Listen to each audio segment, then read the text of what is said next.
The opinions expressed in the video you are about to see are solely those of BoatTEST.com and its test captain. This is Smokercraft's 171 Pro Bass. She's one of a series of 3. What you're going to find on this is a lot of features that you see on the high-end bass boats, but it's still one of Smokercraft's aluminum boats. So if you'll join me on board, I'll show you some of these key features that sets it apart. Smokercraft uses durable .100 gauge aluminum for both the bottom and the sides of this model. While she sports just about everything you need to get into the hunt for bass, there are a few options that you can add, such as a gas 5x5 or 10x10 battery onboard charger. Carpeting carries a 5-year warranty and the hull carries a 10-year warranty, helping ensure years of worry-free fishing. Stability is important, and I'm walking around on this boat. I don't feel uncomfortable at all, nice and stable. Got an extra wide beam. Part of it is extra wide gunnel tops. Good place to put my foot. I can stand here very comfortably and cast all night long. Starting up front, it's rigged for a trolling motor such as a Motor Guide 46 with wired foot control. Like any good bass rig, it does have a trim switch up front, and the bow light is conveniently stowed in clips right up front where it will be needed at night. The trolling motor batteries are distributed into 2 boxes in the bow deck forward, helping maintain the boat's trim. Just aft, the battery boxes are tackle lockers on port and starboard. The center rod locker is well organized, and both the tackle lockers and the rod locker can be secured. One change will be obvious as they move production to a new plant. This weld will go away as they will have more of a bow wrap that eliminates this with a weld underneath instead.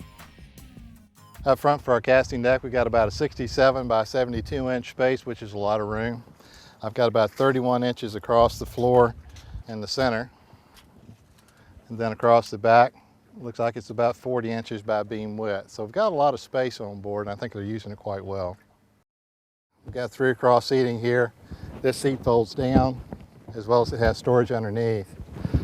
Big piece is the pod here. And instruments are up where I can see them, a nice little deflector rig to keep the air off my face. At 6 feet tall, I find I'm kind of curling my toes up underneath the helm. If maybe that was hollowed out in there, I'd have more room for my feet. One thing that does concern me is the throttle position. If I try to go into reverse real quick and I need full reverse, it's catching the side of my leg in my pocket. So it's a bit of a bind there. Maybe if we move it up on top, it'd be a better position for it on this particular model. All right, here's something they pulled from the Northern Fishing design. This is a 50-inch wide fish well. You've got your bait bucket over here. It's also dividable if you want to divide it, or you can pull that out. So you can even use it for muskie fishing if you want to. Also in the aft casting deck are port and starboard dry boxes that are the perfect size for tackle organizers. The mechanicals locker is across the center, which is typical of most bass rigs. The 171 Pro Bass measures 17 feet 10 inches and is 6 feet 9 inches in the beam. She weighs about 1,075 pounds dry and carries 21 gallons of fuel. She's rated for a maximum of 90 horsepower outboards. Having spent a lot of time on bass rigs, I can assure you that you'll have most everything you could want on a fiberglass rig on this durable Smokercraft aluminum rig. And of course, aluminum boats are usually lighter than fiberglass, so you're going to save money on fuel, all things being equal. If you typically use your boat in some rough places or just want to ensure durability without worrying about delicate fiberglass gel coat, then the Pro Bass 171 is a good option for you to consider.